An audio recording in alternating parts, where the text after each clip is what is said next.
Bonjour tout le monde, bienvenue sur ma chaîne Ineria Guidance. On se retrouve dans cette nouvelle vidéo pour le tirage des énergies de ce que veulent vous dire vos guides. Pour le mois d'avril 2025, cette guidance est pour les signes solaires, ascendants et lunaires, et cette guidance est pour les taureaux. Bienvenue mes taureaux sur votre guidance et sur ma chaîne. J'ai fait les capricornes juste avant, on est dans la terre aujourd'hui. Bienvenue donc sur votre guidance, merci infiniment pour vos visionnages, vos abonnements, vos partages, vos likes, vos commentaires. Ça contribue à l'évolution de ma chaîne, alors merci infiniment. Bienvenue parmi vous, à toutes celles et ceux qui s'abonneront. Enfin, bienvenue parmi nous, pas parmi vous. Parmi nous. À toutes celles et ceux qui s'abonneront. Et en description sous cette guidance, je vous mets tous les tarots et oracles que j'utilise, ainsi que mon lien pour celles et ceux qui souhaiteraient réserver une guidance privée avec moi. On garde bien à l'esprit, mes taureaux, que, comme d'habitude, que ça reste une guidance générale qui ne peut pas parler à tout le monde dans les moindres détails, ou à la même intensité, pour les mêmes raisons et parfois même au même moment. Donc n'hésitez pas à aller voir vos autres signes pour un autre message ou un complément de message. Et pourquoi pas revenir un peu plus tard sur cette guidance, puisque ce qui ne vous parle pas tout de suite pourrait vous parler un petit peu plus tard. Bien que pour cette série de guidances-là, j'aime à penser qu'au minimum ça vous amène un peu de baume au cœur et qu'au mieux ça puisse vraiment vous aider puisque ce ne sont que des messages et des conseils bienveillants des guides. Le tarot de la bienveillance sera la base de mes 3 lignes principales et je vous explique à quoi ça correspond au fur et à mesure. Allez, on y va. En premier, c'est ce sur quoi vos guides sont fiers de vous, mes taureaux. Ok. As de feu, on saisit les opportunités. On sait reconnaître une bonne opportunité, passionnante. On a la ferme intention et volonté de prendre un nouveau départ ou alors d'avoir une nouvelle attitude qui est bien plus optimiste, positive, porteuse, vivante, où on va de l'avant, quoi. Il y a de l'action, soit on passe à l'action, soit on saisit une opportunité qu'on sait identifier tout de suite, cache-pistache comme étant c'est positif pour moi. Et en plus, vous avez peut-être aussi, vous, l'énergie, la façon de faire, l'intention d'être aussi positif, optimiste et dans l'énergie suffisamment, je dirais, vivant pour aborder cette nouvelle chose, ce nouveau départ, ce nouveau projet, cette idée, cette rencontre, cette opportunité de boulot, que sais-je. Ok, il y a vraiment là une nouvelle façon qui vous correspond bien, qui est beaucoup plus positive pour vous dans l'énergie. Ok. As de bâton peut être aussi, c'est moi qui pose l'action. Hein. Je pose une action suffisamment forte qui fera que cette situation, à partir de maintenant ou dans quelque chose de nouveau, les choses ne se passeront pas du tout comme elles se sont passées dans ce qui a pu m'être désagréable ou qui ne m'est plus tout à fait agréable, d'accord ? Ça peut être, je prends les choses en main et c'est moi qui propose quelque chose de nouveau, hein, d'accord ? Mais avec l'as de feu, c'est l'as de bâton, on est dans quelque chose de beaucoup plus créatif, de beaucoup plus optimiste, de beaucoup plus... comment dire, significatif et fort aussi. Ok, mais voyez, en fait, c'est passionnant. C'est ça le terme que je cherchais.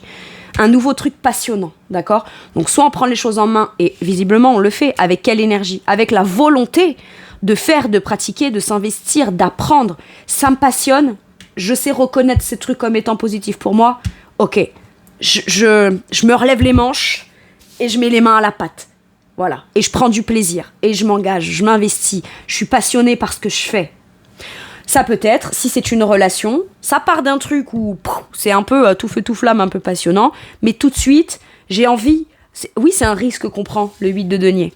Le 8 de denier, ça peut être par exemple le risque qu'on prend de quitter un boulot de salarié pour aller pratiquer tous les jours sa passion. Mais tous les jours, on prend plaisir à se lever pour aller faire ça. Et on y met tout son cœur, tout son temps, tout son investissement, toute son énergie. Oui, on prend un risque, mais le travail payera. Et en plus, pourquoi ? Parce que ce côté où ça me passionne, peut-être que pour certains et certaines, vous vous dites « Allez, advienne que pourra ». Et bien en fait on est fiers de vous parce que ça sera pas juste advienne que pourra, vous ferez ce qu'il faut pour que ce pourra puisse être. Voyez, c'est vraiment ça. Un nouveau départ passionnant, soit parce que vous commencez à vous mettre en activité et en production dans cette chose-là, soit c'est quelque chose qui se présente à vous, vous saisissez l'occasion et vous allez vraiment vous y impliquer dedans. Vous aurez une énergie où vous aurez envie de faire, envie de vous engager, envie de vous investir, envie de pratiquer. Pourquoi ? Parce que le 8 de denier aussi, c'est la volonté d'apprendre. Il n'y a qu'en faisant que je pourrai apprendre ce que ça pourra donner. Et j'apprendrai ce que ça donnera si je fais. Il y a un truc, vraiment, c'est comme un cercle vertueux, là. Impeccable. Waouh, en d'autres decks, j'ai le roi de bâton. J'ai confiance en moi, en mon charisme, en mon potentiel de convaincre. Je suis affirmée, je suis leader, je décide. Vous voyez ? J'ai l'impression que ce roi de bâton tient d'une main ferme cet as de bâton, là. C'est comme ça, là, vraiment, qu'on cherche à me le faire comprendre. Et je pose des actions. J'ai confiance en moi, j'ai confiance en mon pouvoir de séduction, de potentiel de convaincre. Le roi de bâton, c'est quelqu'un qui, de manière stratégique, met en place les actions extrêmement bien maîtrisées. Nouveau ou pas nouveau, un peu tout feu tout flamme dès le départ ou pas un peu tout feu tout flamme, quoi qu'il arrive, le roi de bâton, il maîtrisera les actions. Il maîtrisera ce qui se passe, il maîtrisera ce qu'il veut, ce qu'il a le désir de créer. D'accord ? Allez, quel conseil on vous donne, mes taureaux ? Hop, attendez. J'en ai eu 3 ou 4 là, je sais pas combien il y en avait. Les amoureux, waouh. On fait le choix. C'est soit on fait un choix important parce qu'on sait que c'est déterminant dans son âme, d'accord ? Dans une connexion. Mais les amoureux, c'est soit un choix méga important, mais parce que on veut se lier à ça, à ce travail, à cette passion, à cet engagement, à ce contrat, ou à la création de son propre travail, ou pour sa propre production, ou voyez, un travail passion, hein, c'est possible. Ou alors un nouveau travail qui n'est pas forcément une passion en amont, mais à force de le pratiquer, on s'en rend compte que ça passionne, ok ? Mais quoi qu'il arrive, on choisit de s'engager, de s'investir, de faire et de mettre de l'énergie et de prendre le risque là, unique, même si ça passionne, ou parce que ça passionne, ok ? Là, pour certains et certaines, ça peut être une rencontre. Hein. On vous conseille de ne pas avoir trop peur de vous investir parce que vous savez... En fait, c'est peut-être le côté... c'est fort. Entre nous, c'est fort. Si c'est relationnel, si c'est... Après, attention, ça peut être... je prends le risque de m'associer à mon partenaire de boulot. Ça me semble un peu... trop... C'est pas trop, mais c'est que c'est vivant en fait. Et ce côté vivant, passion, positif et optimiste, au premier abord jusqu'à maintenant, peut-être que vous l'appréhendiez. Ouais, si c'est passionnel, ça va forcément être un feu de paille, ça le fera pas. Eh ben pas forcément. Si mon boulot me passionne, est-ce que j'ai envie de faire ça ou pratiquer ça ou me lancer dans quelque chose qui me passionne juste parce que ça me passionne ? Est-ce que c'est sage ? Est-ce que c'est sérieux ? On s'en fout. C'est ce qui est bon pour vous. C'est sage ou c'est sérieux ? Ah ouais, mais voilà, je vous donne un exemple. Ouais, mais je faisais un métier très cadré et structuré, j'en sais rien. Moi, je vais prendre un exemple de ce que moi, j'imagine être cadré, structuré. Voilà, un métier dans l'administratif. Sérieux, cadré, etc. Logique, pragmatique, etc. Mais ma passion à moi, c'est je sais pas moi, de créer des bijoux. Voilà. Et ben c'est pas parce qu'on n'est pas en train de traiter de la paperasse sérieuse ou du point de vue extérieur ou de la société c'est sérieux. C'est pas parce que créer des bijoux c'est plus passionnant pour vous que ça veut dire pour autant que c'est pas sage et qu'il faut pas le faire. Vous voyez, c'est un peu ça l'idée. Donc c'est soit je fais le choix important parce que c'est dans ça que je veux m'engager et c'est ça que je veux faire et j'en ai l'occasion, l'opportunité. Donc là on est peut-être fiers de vous parce que vous décidez de poser le premier acte fort du début de quelque chose que vous allez pratiquer. On vous conseille de faire ce choix-là. Soit ça peut me parler d'une association, un partenariat ou le côté rencontrer peut-être la bonne personne avec qui on va s'associer dans la pratique de quelque chose pour pouvoir en apprendre de lui, de ses connaissances, ses compétences afin de faire au mieux son travail, mais où vous avez peut-être beaucoup à en apprendre à cette personne aussi. Ok, c'est possible. Mais quoi qu'il arrive, là, on fait un choix passionnant, déterminant et investissant. Où on s'investit. Et c'est pas parce que ça part d'une base de tout feu, tout flamme, passionnant, vivant, etc., que pour autant, on n'est pas en train de construire quelque chose qui sera concret, c'est-à-dire que ça évoluera petit à petit dans le temps, ça portera ses fruits petit à petit dans le temps, mais c'est pas parce qu'on se lance de manière très enjouée et optimiste dans quelque chose, ou une nouvelle relation, une nouvelle passion, une nouvelle amitié, un nouveau partenariat, une nouvelle association, que sais-je, que pour autant, on ne se dirige pas doucement mais sûrement vers quelque chose d'extrême, qui durera dans le temps. Le cavalier de denier, c'est le plus lent des 4 cavaliers. On ne dit pas que le cavalier de denier doit se mettre à courir, hein, mais c'est le côté un peu très tout feu, tout flamme, qui donne cette sensation de « je vais me précipiter ». Mais en fait non, c'est juste que ça passionne tellement, mais même dans quelque chose qui passionne, pour que ça dure justement le plus longtemps dans le temps, on fait les choses à son rythme, un pas après l'autre, mais chaque pas qui est fait sera forcément porteur et constructif. Rome ne s'est pas construit en un jour, mais pour construire Rome, il faut être un minimum passionné quand même.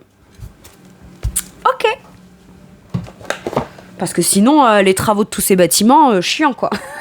Si on n'aime pas ça, on n'a pas fini. Hein. Ok. Sur quoi vos guides vous poussent et vous encouragent? Le valet d'eau, écoute ton cœur, c'est créatif, c'est nouveau. Oui, mais c'est pas sérieux. Oui, mais ça concerne... C'est romantique, c'est utopiste, c'est pur. Vous voyez, c'est ça. Mais écoute ton cœur, écoute ta créativité, écoute ton cœur. Comment cette nouvelle aventure qui t'inspire dans ton cœur, dans ton âme, dans tes intuitions, dans ta connexion à ton enfant intérieur, c'est quelque chose de nouveau. Le valet d'eau, c'est le côté enfant. Et enfant veut pas dire pour autant immature. On peut pas dire à un enfant qui va dire oh, moi j'adore quand mon amoureuse ou mon amoureux il m'offre des fleurs machin et tout. L'adulte aigri qui s'est fait briser le cœur, il va dire ouais profites-en parce que ça durera pas. Voyez, ou alors ouais mais t'accroches pas trop à cette idée parce que bon cuicui les petits oiseaux, mais bon en vrai la vie c'est pas ni Disney ni Hollywood, hein. Voyez, mais en fait ça peut, pourquoi c'est pas possible? Surtout my God, je vois le 9 de denier en dos de deck qui nous parle de c'est pas parce que c'est nouveau, novateur, pur dans l'âme, romantique, un peu utopiste dans l'idée comme ça, inspirant, que ça veut pas dire qu'on n'en fera pas quelque chose où on sera pas fier de soi. On va quand même beaucoup y travailler pour le faire grandir, ce truc-là. D'accord ? Maintenant, il peut y avoir aussi des croyances de ouais, mais gagner super bien sa vie en créant des bijoux, non, c'est un truc de gamin ou de gamine, ça. Vous voyez, il peut y avoir un truc comme ça. Mais on vous dit, mais soit ce gamin ou cette gamine, dans l'âme, dans ce que tu veux faire, dans ce que tu veux commencer, soit ce gamin et cette gamine. Par contre, ton expérience d'adulte fera tout pour qu'on dise pas ouais t'as fait un truc, c'était pas sérieux, c'était pas ci, c'était pas là, c'était utopiste, c'était vache. Ouais peut-être. Et ceux qui vous disent t'es un utopiste, t'es un idéalisateur ou une idéalisatrice. Ouais, mais pourquoi? Parce que moi je veux travailler dur à créer mon truc idéal. Et si cette relation c'est mon idéal, de toute façon c'est moi qui la vis, donc ça gêne qui? C'est pas sérieux. Pourquoi c'est pas sérieux? Parce que toi, tu t'emmerdes dans ta vie et que tu veux absolument rester dans ton cadre, ta structure, etc. Moi, je dois pas être dans un truc qui est juste léger, sympa, qui m'inspire, qui me fait vivre un truc pur.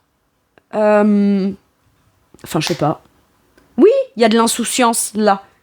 Mais c'est pas parce qu'il y a de l'insouciance ou qu'on se fie à cette volonté de début de quelque chose d'insouciant que c'est pas sérieux pour autant. Je pense que parfois, pour pouvoir se lancer dans des trucs justement, il faut appeler cette énergie un peu d'insouciance là. Pas qu'on n'a pas conscience des enjeux et qu'on n'a pas tout bien calculé ou qu'on n'a pas tout bien... Bien sûr que si. On l'a fait avec ce cavalier de denier en dos de deck. Le cavalier de denier, c'est celui qui élabore ses plans, qui pense à tous les petits détails, qui va pas se précipiter dans un avancement pour s'assurer de ne pas se planter, mais à partir du moment où tout a été bien, où il est fiable, à partir du moment où ce cavalier de denier est fiable, qui fait les choses petit à petit de manière très minutieuse, d'accord ? Pourquoi il ne pourrait pas s'autoriser à aussi vivre le côté très idéal de cette situation ? Si ça vous fait plaisir, si vous avez envie de vous lancer dans une nouvelle relation, un nouveau projet de cœur, quelque chose qui vous passionne, ça peut être quelque chose de très créatif, quelque chose d'inspirant, quelque chose de très artistique, c'est possible, d'accord ? Ou pas forcément, c'est pas peut-être un domaine ou une relation ou quelque chose qui sera forcément créatif et artistique, mais ça l'est du point de vue de ce que vous avez l'habitude de faire ou de pratiquer d'habitude, d'accord ? Pour certaines personnes, de vivre certaines choses un certain temps. Le simple fait de rencontrer un ou une nouvelle amie, tout de suite, ça vient ramener un sentiment de vie d'artiste tout de suite, quoi. Vous voyez, c'est l'émotion, c'est le sentiment qui est là. Et on vous dit, autorise-toi à ce nouveau départ. Autorise-toi à vivre ce truc qui te passionne. Reste inspiré, écoute ton âme d'enfant. Voilà, quoi, vous êtes poussés. Ce qui ne veut pas dire que vous êtes des enfants immatures. Non. Ça n'a rien à voir. Avec quelle énergie on vous pousse et on vous encourage ? Avec que des énergies de valet. Que des énergies de début, de commencement, d'apprenti, je dois me renseigner, j'ai envie d'apprendre, En fait, là, j'ai pas peur de commencer quelque chose de nouveau ou de me lancer dans quelque chose de nouveau que je ne connais pas. Mais c'est pas parce que je ne connais pas que je dois pas me laisser porter par ces nouvelles idées, cette créativité, ces inspirations du cœur. Ça peut être la curiosité. En fait, une rencontre, quelqu'un, une opportunité, un travail, ça vous rend curieux ou curieuse. Et le simple fait d'attirer votre attention dans de la curiosité va tout de suite vous révéler, ça va vous faire quelque chose dans le cœur qui est positif. Donc on vous dit, peut-être, apprends, découvre, questionne, demande, lis, renseigne-toi. Mais quoi qu'il arrive, tu apprendras. Le valet d'épée, c'est celui qui communique, qui a des nouvelles idées, des idées novatrices. On ne sait pas si ça va marcher. Mais n'importe qui a créé n'importe quoi est bien parti d'une première petite idée à la base. C'est ça. Ou d'une première communication, ou de tiens, ça pique ma curiosité, j'ai envie d'aller en découvrir plus. Vous êtes poussé à aller découvrir. Si vous avez des questions à demander à cette nouvelle personne, posez-lui les questions. Ça peut être la communication à distance, ça peut être s'envoyer des messages, ça peut être en apprendre plus sur l'autre en communiquant sur des choses qui est créatif, qui est intuitif, qui est pur un peu. Voyez, on a un discours assez pur, une volonté d'être assez pur dans un discours, et sous cette forme-là, en fonction de ce que va répondre l'autre, on en apprend beaucoup sur l'autre aussi. Ok. Et on en apprend beaucoup plus sur soi. Pour moi, là, il y a des taureaux, vous allez pouvoir vous surprendre vous-même, j'ai l'impression de vous dire « Waouh, je pensais plus que ce genre de choses-là, ça m'intéresserait. Je pensais plus que, de nouveau, je serais inspirée comme ça. Ou que j'aurais un élan de romantisme, ou que j'aurais un élan d'idéalisation dans un nouveau projet, sur une nouvelle idée ou sur une nouvelle façon de faire. Tiens, peut-être que ce que j'ai tenté avant, qui n'a jamais marché, auquel j'ai renoncé, aujourd'hui, je décide de le mettre en place et de m'y investir vraiment, mais en le faisant d'une nouvelle façon, parce que j'ai lu, parce que je me suis renseignée, parce que j'apprends une nouvelle technique, ou alors stratégiquement, j'écoute d'autres qui ont réussi, et donc peut-être que je me renseigne beaucoup, mais parce que je sens que c'est plus fort que moi dans mon cœur, en fait. Waouh. Ok. Quel conseil on vous donne ? Écoutez, cavalier de coupe, donc ce petit valet de coupe deviendra cavalier de coupe, qui ensuite devient reine et devient roi, d'accord, c'est-à-dire qu'on grandit, mais c'est fais les démarches, communique ou accepte. Si quelqu'un vient vers toi pour te proposer un truc du cœur, d'accord, et que ça te fait te sentir bien émotionnellement, n'essaie pas en gros de refuser ça et de dire ouais, c'est trop beau pour être vrai. Ouais, mais à force de galérer, à un moment donné, nos vœux, ils ont le droit de s'exaucer aussi, quoi. C'est ça. C'est les cadeaux, c'est le vœu, c'est les rêves qui se réalisent, le 9 de coupe, qui constitue votre idéal émotionnel, votre rêve à vous. Soit vous devez faire une démarche liée à ce rêve, à ce projet, à ce qui constituerait votre bien-être émotionnel personnel, soit que quelqu'un vienne vous aborder, vous draguer ou quoi, peut représenter quelqu'un d'idéal pour vous, avec les amoureux là. Et vous avez peur que ce soit trop beau pour être vrai, peut-être. Mais si vous n'y allez pas et que vous essayez pas d'aller pousser plus loin le truc, vous le saurez jamais. Vous le saurez pas. Mais en attendant, dans l'instant T, ce qui compte, c'est que ça vous montre que l'envie d'aimer, l'envie de se renseigner, l'envie d'apprendre, l'envie de commencer, l'envie de... Ça existe ou ça peut re-exister. Ok. Donc le conseil qu'on vous donne, communique avec ton cœur, communique avec... Si c'est par exemple le besoin d'économiser, pardon. Peut-être pour certains et certaines, vous avez peut-être beaucoup économisé pour quelque chose et aujourd'hui vous vous dites, ouais, mais est-ce que c'est sérieux, est-ce que c'est pas sérieux? Ou alors, j'ai pas d'économie de côté et je vais me lancer dans un truc créatif. Est-ce que c'est sérieux ou pas? Bah, c'est peut-être en se lançant dans ce truc créatif, vous allez prendre tellement de plaisir à le faire que finalement, vous allez gagner tellement d'argent là-dedans que finalement, bah, vous pourrez plus économiser là qu'en restant dans un truc très sérieux du point de vue de la société ou de votre point de vue. Hein. Ok. C'est pas économiser que je voulais dire. C'était communiquer sur vos ressentis à l'intérieur. Admettons, vous avez l'impression de pas bien connaître la personne. Donc ça vous crée des appréhensions ou ça vous donne l'impression de pas avoir assez d'éléments en connaissance. Eh ben dites-le. Je ressens quelque chose de fort pour toi. Par contre, ça me dérange de pas te connaître suffisamment assez. Quand on s'exprime avec son cœur, c'est pas que dire des belles choses, des belles paroles et des romantismes et des je te sors les violons. C'est pas que ça. C'est pas que de dire ce qu'il y a de beau dans le cœur. C'est exprimer son cœur, c'est aussi exprimer le manque de confiance qu'on a en soi ou dans la situation parce qu'on a l'impression de pas avoir assez d'éléments de réponse, etc. Ça peut être ça. J'ai très envie, mais j'ai besoin de te connaître plus, donc je te communique avec mon cœur pour te dire que pour me sentir encore mieux émotionnellement, j'aurais besoin et je souhaite en apprendre encore plus sur toi. Pas contre toi, juste pour moi m'assurer que je peux être en confiance là-dedans. Posez les questions, demandez, renseignez-vous. Si la personne elle a vraiment la volonté de s'unir à vous et que la personne elle a la vraie volonté de s'engager avec vous, elle vous les donnera les réponses. Si elle vous les donne pas, bah au moins vous avez cet élément de réponse principale. J'en saurai pas plus, donc si c'est pas assez si c'est pas assez confiant pour moi, c'est pas grave. Next, je rencontrerai la personne que je connaîtrai. Maintenant, ça peut être aussi, je rencontre quelqu'un, un associé, un partenaire, un nouvel ami, ou alors, mais c'est de l'ordre d'une évidence. Ou ok, on se connaît pas, ou ok, on n'en connaît pas plus, mais c'est évident. Ok ?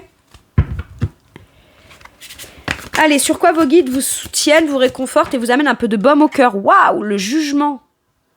On vous dit, tu peux répondre favorablement et authentiquement dans ce que tu as à dire et ce dans quoi tu as à répondre ou à te positionner. On te dit pas de ne dire que des choses positives, etc. Ça peut vouloir aussi dire, je me sors de quelque chose qui m'enferme pour aller renaître dans quelque chose qui me correspond. Par contre, dans ce qui me correspond, si j'ai des choses qui m'insécurisent, je les exprime aussi. Je les dis, je les déclare. C'est soit là, vous répondez à une invitation, et on vous rassure, on vous met à du baume au cœur en vous disant « oui, tu peux ». Tu peux y aller. Ça va un peu plus te sortir de soit ce que tu as connu, soit aujourd'hui comment est constitué ton domaine en fonction de comment ça s'est passé dans ton passé. Ça va forcément te faire sortir de là, mais ce sera quand même très aligné avec qui tu es. Il y a comme un bilan là. J'ai un bilan révélateur qui permet de vraiment se positionner, de répondre, de communiquer, mais dans quelque chose qui résonne vraiment authentiquement, quoi. C'est une évidence. Il y a le côté évident. Et ça peut être tellement une évidence forte de commencer ce nouveau projet, de se lancer dans cette activité, de répondre à la proposition ou à la sollicitation de quelqu'un. Ça peut tellement être une évidence, parce qu'émotionnellement, ça vous résonne fort. Ça peut être tellement fort c'est plutôt ça. Ça peut être tellement fort dans une notion de waouh, qu'on se dit waouh, est-ce que je dois y aller, est-ce que je dois pas y aller, est-ce que c'est bon pour moi, est-ce que c'est pas bon pour moi, est-ce que c'est authentique, etc. Qu'est-ce que vous voulez, qu'est-ce que vous ne voulez plus? Répondez à cette question. Allez-y si c'est évident pour vous. Par contre, dites, je te préviens, ça je veux pas. Vous pouvez. C'est ok, tant que ça vient de votre cœur. Et du coup, ça vous permet d'y aller. Ça vous oblige plus à renoncer ou à pas y aller ou à douter ou à vous dire ça c'est trop beau, j'y vais pas. Pour savoir si ce sera vraiment beau, pour de vrai, faut y aller. Alors attention, je suis pas en train de vous dire que vous devez lâcher votre boulot du jour au lendemain sans rien anticiper, sans vous mettre en sécurité, sans programmer, sans planifier. Pas du tout, hein. Mais je dis juste que là, l'occasion est là. C'est vraiment le pas à faire, je pense, qui est compliqué. Et là, on vous dit, fais-le, positionne-toi. Allez.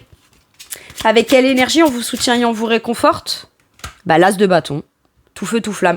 D'un côté, c'est tout feu, tout flamme, c'est optimiste, c'est passionnant, le potentiel est là et l'opportunité est là.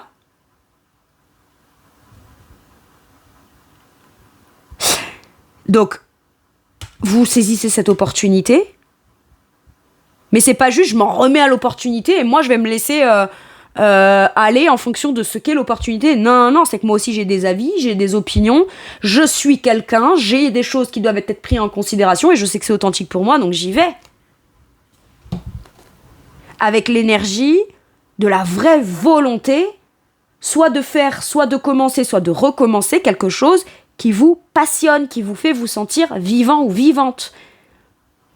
Et en fait, parce que vous ressentez ce côté très vif, positivement à l'intérieur de vous, cette énergie-là, vous la ressentez, bah c'est précisément dans ça que vous devez vous positionner. Oui, mais avant, je me suis lancée dans des trucs passionnants et je me suis plantée.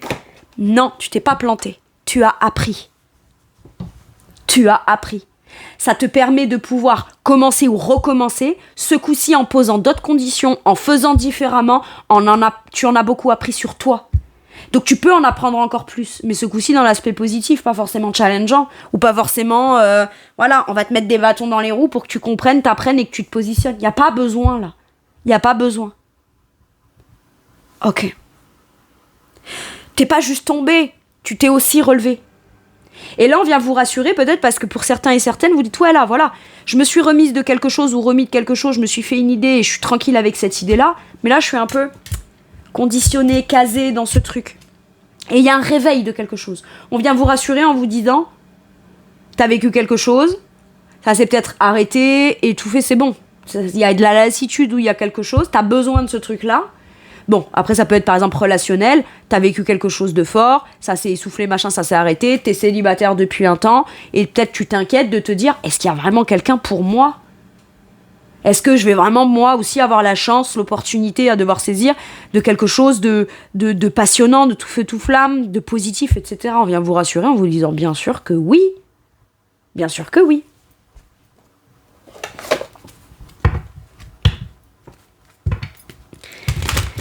Allez, quel conseil ? Quel conseil on vous donne, mes taureaux ?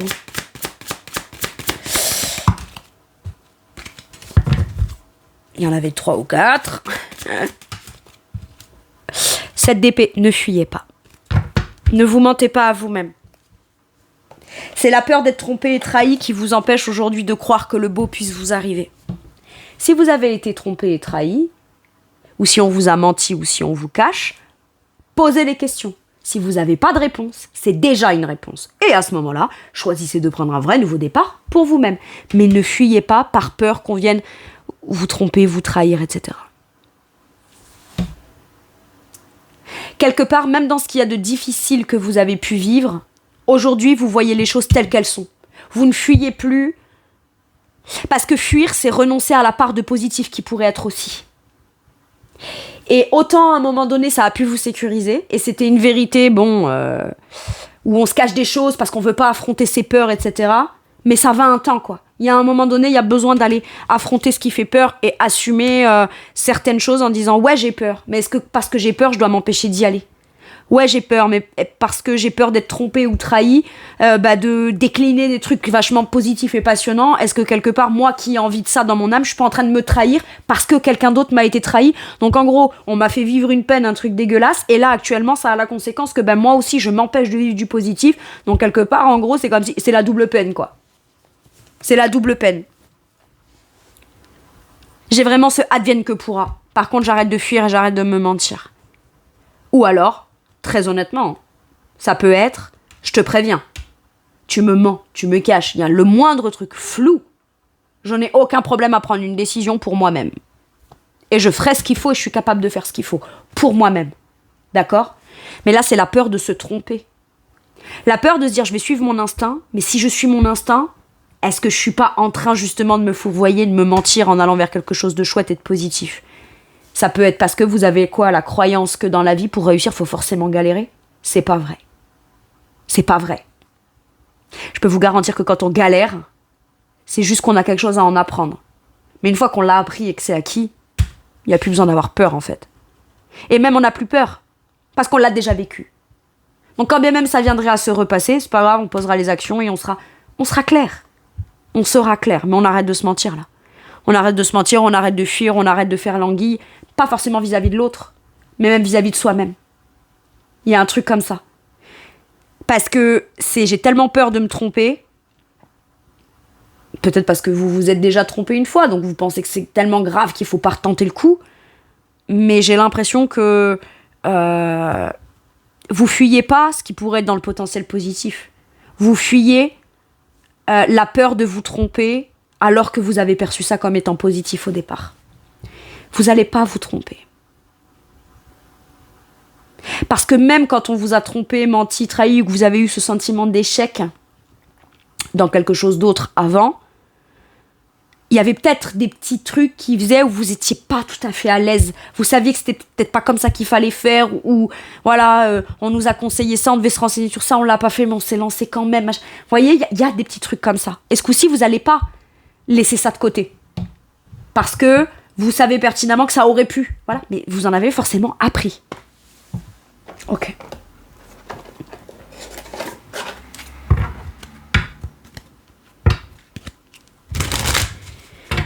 Et le conseil, c'est si l'autre a de très... Parce que, voilà, hein, le cavalier de coupe, là, dans l'élan, peut avoir de très bonnes intentions. Mais on a peur que ça cache... Trop beau pour être vrai. On a peur que ça cache des vices, des non-dits, des cachotteries et des ci et des là. Bah, tout de suite, posez la question. T'es super beau, t'es super belle. Ouah, t'es super séduisante, j'adore ce que tu me dis. T'es un traître ou pas? Demandez cache-pistache. Cache-pistache, vous posez la question. L'autre va dire, bah non.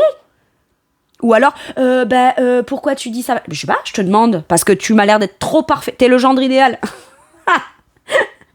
Ou là, comme on dit, la belle-fille. La belle-fille idéale. Ou le gendre idéal.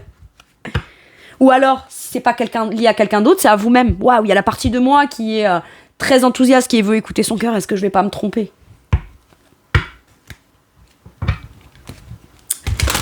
Vous ne vous tromperez pas quoi qu'il arrive. Parce qu'au pire, vous apprenez. Et au mieux, vous vous trompez pas et vous gagnez tout. Allez, quel message ou quel conseil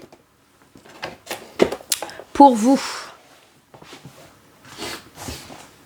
On vous dit dans un an. Alors, ça va pas arriver dans un an. Ça fait peut-être déjà 1 an que vous saisissez pas l'opportunité, 1 an que vous êtes déjà avec la personne, ou alors vous entendez dans 1 an. À partir du moment où vous mettez quelque chose en place, vous atteignez votre but premier, votre premier objectif. Je sais pas, je vais vous donner un exemple.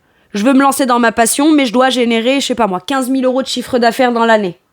Ces 15 000 € de chiffre d'affaires, dans l'année, vous les atteignez. D'accord? Ça veut pas dire que pendant 11 mois, vous gagnez rien et qu'au 12e mois, vous gagnez 15 000. Non, ça va aller en progressant.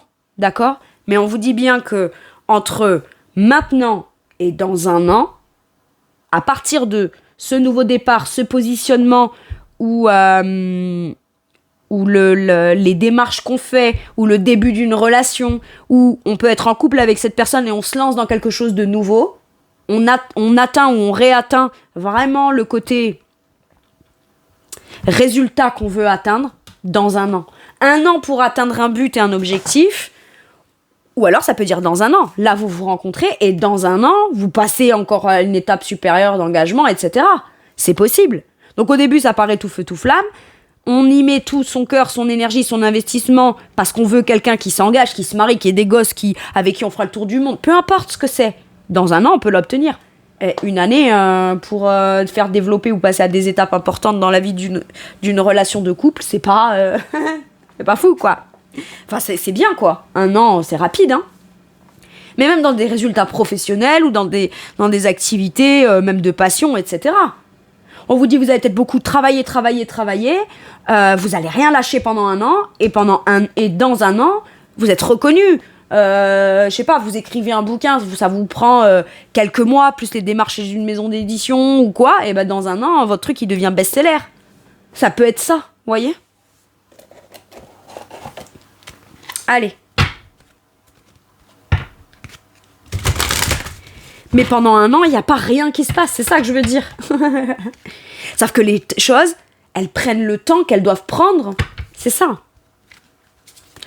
Vous plantez une graine de tomate pour un pied de tomate. Bon, ben, on peut... De toute façon, mes taureaux, vous le savez très bien, ce que je vous dis, vous êtes des signes de terre, hein, voilà. Mais... Après, ça peut peut-être vous rassurer, on vous dit, voilà, entre le début où ça commence et là où tu te sens vraiment dans l'atteinte de ton rêve et de tes ambitions et ton objectif et ton bien-être émotionnel, ben, ça évoluera jusqu'à ton idéal, mais ça prendra 1 an. Mais si dans 1 an, t'es heureux ou heureuse, ben, ça va. Et voilà, je vous disais, vous plantez une graine pour un pied de tomate, on va pas être surpris de se dire le lendemain en se levant, putain, j'ai pas encore de tomates. Enfin, c'est logique. Ben voilà, c'est pareil. Ouais, mais si au final, quand ma tomate elle sort, elle est pourrie. Il y aura d'autres tomates sur ton pied de tomate, il n'y en aura pas qu'une. Et au pire, bah, si c'est tout le pied qui est pourri, eh ben, tu sais quoi, t'as gardé des graines, ouais. Mets-toi 1 mètre plus loin et replante une graine, c'est pas grave. Arrache ce plan-là et plante un autre plan ou un autre pied. Ah, mais mince, j'avais pas mis de trucs anti-limaces ou anti-ci ou anti-ça. Eh ben, c'est pas grave, regarde. Ou alors il a trop plu et j'ai pas anticipé ça. C'est pas grave, tu vas replanter une graine. Ce coup-ci, tu mettras peut-être un truc en plastique pour protéger ton truc, pour pas que ce soit noyé par l'eau. Ou alors, plutôt que de le planter en terre, tu vas le planter en pot au départ pour t'assurer que ça grandit bien. Et ensuite, tu le remettras en terre pleine. Ce coup-ci, tu sais que t'avais oublié tel élément ou tel élément. Tu vas le faire, mais t'auras appris. Tu sais pourquoi ça a échoué. Voilà. Dans 1 an.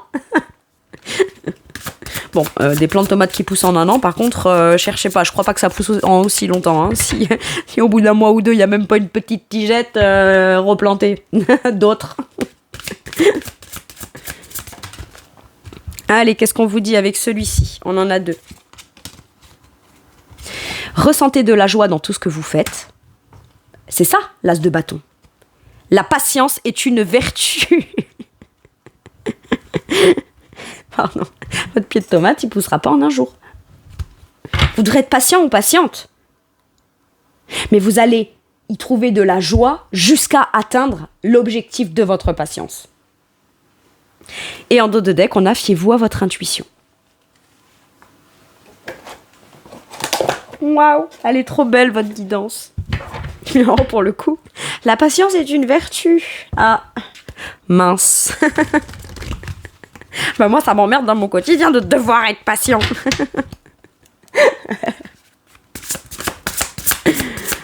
Aïe, aïe, aïe. Et qu'est-ce que je vous ai dit ? Rome ne s'est pas fait en 1 jour. Hein. Il faut être patient quand même. Hein. Bah, si ça tient bien encore aujourd'hui certains monuments, certains trucs, alors que ça, 2, 3, 4 000 ans, j'ai envie de vous dire, ils ont bien pris le temps de bien faire les choses. Hein. Regardez, aujourd'hui on se précipite, on veut construire plein de quartiers, plein de ciels avec des maisons qui poussent et qui sortent de terre comme des champignons en 3 mois. Hein. Première sécheresse, les maisons elles sont craquées, elles sont fissurées de partout. Alors qu'avant, ils mettaient peut-être 20 ans à construire un truc, mais 4000 ans après, regardez, on a encore le bâtiment. Alors certes, on n'a pas profité de la maison, on n'a pas profité du bâtiment ou quoi, rapidement. Je suis complètement d'accord. Mais aujourd'hui, on peut encore les admirer. Pas sûr que les maisons qui se construisent aujourd'hui en placo et qui sont faites en 3 mois, là, pas sûr que dans 100 ans, elles sont encore debout. Vous voyez ? C'est ça. Qu'est-ce qu'on vous donne comme dernier message ou dernier conseil ? 5 de coupe. Ah, bah, c'est pertinent. Le 5 de coupe, c'est je me focalise sur ce qui a échoué dans mon passé, mais que je ne peux plus rattraper. Si je me retourne et que j'arrête de faire focus sur ça, regardez, il y a des coupes qui se présentent à vous. C'est pas fini, c'est pas terminé. On peut repartir. D'accord ? Se focaliser sur le négatif. Les choses ne se passent pas comme vous l'aviez prévu. Pardonner à soi-même et aux autres. Rien n'arrive par hasard. Cherchez les bienfaits cachés. Et si ce qui n'avait pas marché dans une ancienne relation, ou avec cette personne avant, ou dans cet ancien boulot, ou la première fois que vous avez tenté ce truc-là, si ça n'a pas marché, c'est qu'au final, ce qui se présente à vous maintenant, ou la façon dont vous allez le faire, va être tellement plus idéal pour vous, qu'au final, vous n'avez rien à regretter de ce qui n'a pas marché dans le passé. Donc faites pas focus sur ça, retournez-vous, regardez. Là, positif, on peut repartir, on peut retenter, on peut réessayer. Voilà mes taureaux, c'est tout pour moi pour cette guidance. Je vous remercie de m'avoir écouté. Je vous fais tout plein de gros bisous. Surtout, prenez bien soin de vous. Et à bientôt pour une nouvelle guidance. Merci, au revoir.